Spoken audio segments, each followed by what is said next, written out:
Welcome to week 6, cognitive regulation and flexibility. This is week 6 of the integrative inquiry course. I'm so happy that you're here.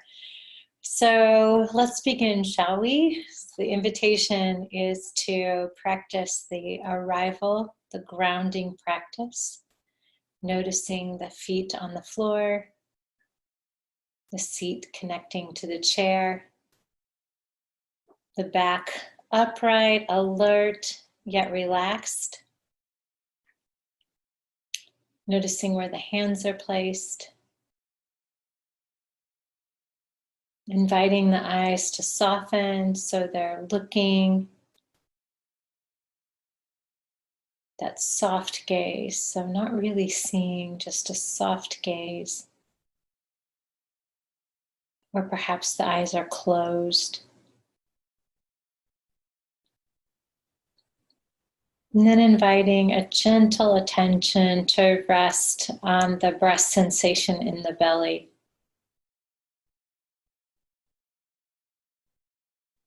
Just observing with playful curiosity the natural ebb and flow of the inhale and the exhale.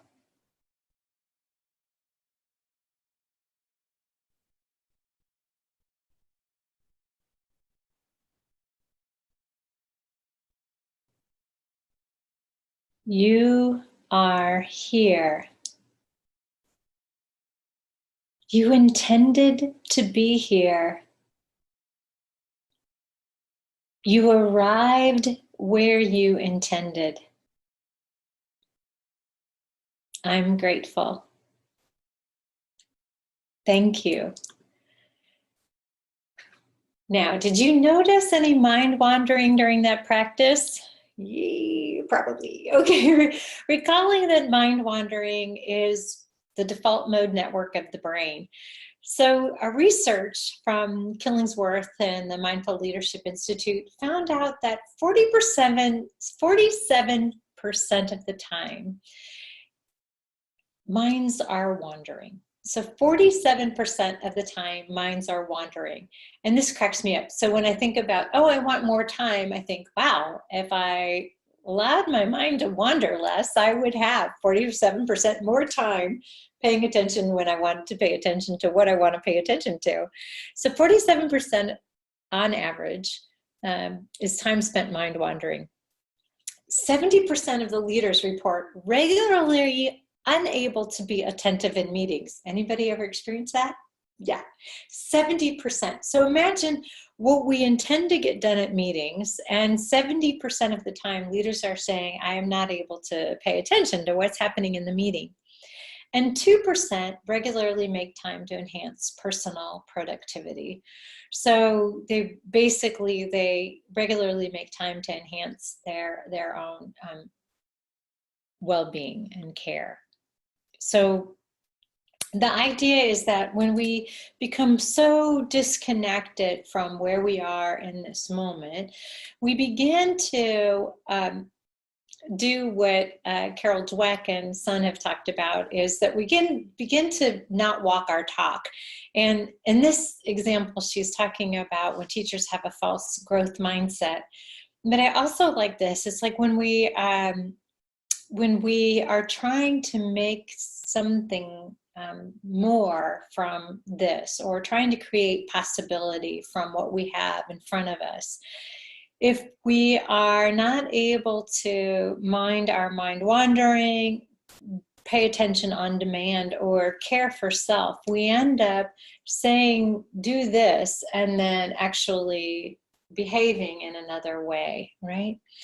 So the invitation here is that we begin to practice all of these exercises that we have been inviting you to do. Now, how many of you are noticing that sometimes you remember to practice and sometimes you don't? Yeah, sometimes I remember to practice and sometimes I notice I don't remember to practice. So while we're offering all of these practices and exercises that help us rewire the brain, it actually requires taking up of the exercise and putting it into place. And again, the beauty is that we don't need any specific technology. I don't need to go run and get something to practice. I can do it anywhere at any time. I just need to remember. So the invitation here is what helps you remember. Excuse me. Goodness gracious, I'm so sorry. Here we are, practicing self-compassion. Pardon me. So the idea here is that we need to remember when we notice something, some trigger, we need to remember to stop and just notice the trigger. Notice it, name it with one word. What is that? Is it fear? Is it I don't know? Is it I want to be liked and I'm not being liked? What is it? And then can I begin to anchor my body, notice, bring attention. My body is right here, right now. Bring a gentle attention to the breath so the breath can soothe that reactivity and the brain can begin to work. Now, what happens next is either more dysregulation or less dysregulation. How many of you have noticed that you might be practicing this, but you still notice anxiety or fear? Yes. Absolutely. It's like, I use this analogy of, have you ever seen a parent and there's a small child trying to get the parent's attention? So it might be pulling on the pant leg or the skirt or the leg, and the child is screaming. And the more the parent ignores the child, the more the child screams. Well, sometimes the parent can give the child attention and the child is still screaming. So this is an example. You can still name anxiety. It's still there. It's still reacting, right? And so in this practice, then we offer the self-compassion practice. So this instance, the parent would just simply pick up the screaming child. The screaming child is still screaming, but the parent is giving love to the child, not trying to fix the child, not trying to stop the child, but it's this kind of love and soothing, like, okay, anxiety, we're in this together. I see you are anxious. I'm with you on this journey. It's okay. It's okay. So that can be the practice. So if you haven't tried that practice, try it on. And sometimes I even just imagine myself picking up my anxiety and going, okay, we're in this together. And my naming is, a lot of anxiety. Still a lot of anxiety. All right, welcome anxiety. Let's go on this journey together, right? And why would we do this? Well, Alia Crumb's research shows that how you think about something can transform its effect on you. And we'll engage in some in-class practices that I think you might find very interesting and fun. But the idea is that how I think about something can actually transform its effect on me. If I think that anxiety is my enemy, then the effect will be anxiety becomes my enemy. As the parent, if that little child, all I have to do is stop that child from screaming and then I can go on with my life. If that's it, then obviously I become obsessed with the screaming child. Are you following? Yeah. So instead, if I go, okay, anxiety's here, it's staying, come on, let's go, right? Loving compassion. Then that transforms its effect on what happens next. There's some more ways that we can inquire into what something is having an effect on us and flip it around.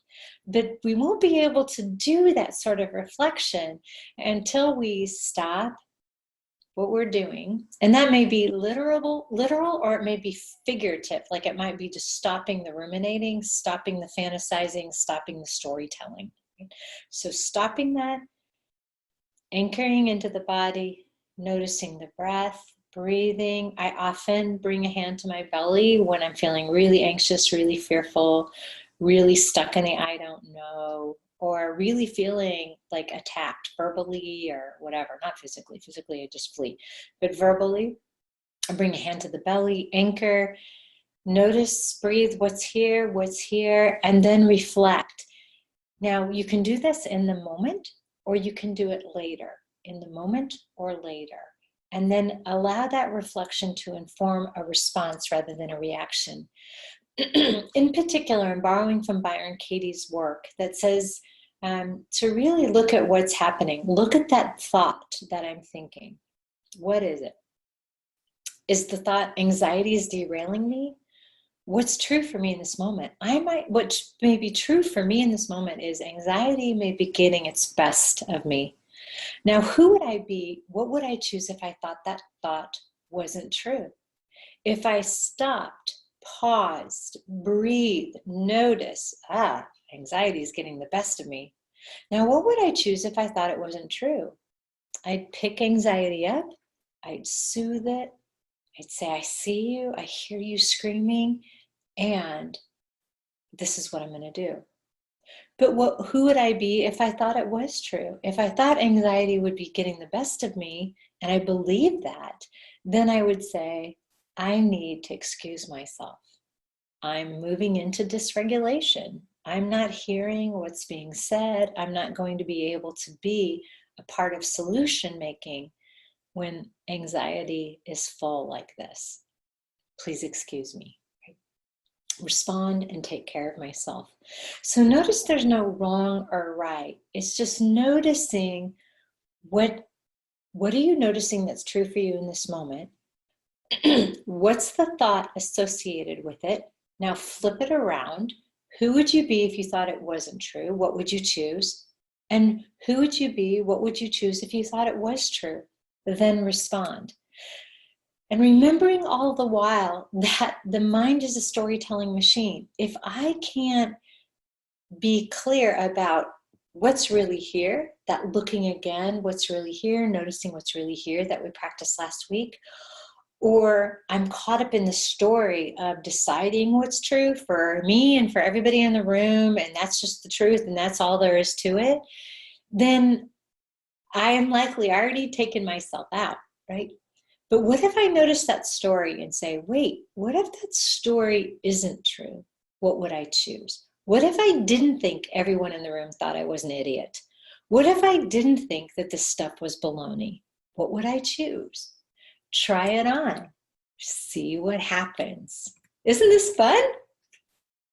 So the whole practice, and we'll practice this when we meet again, is stop, breathe, notice, reflect, to go through this inquiry and respond.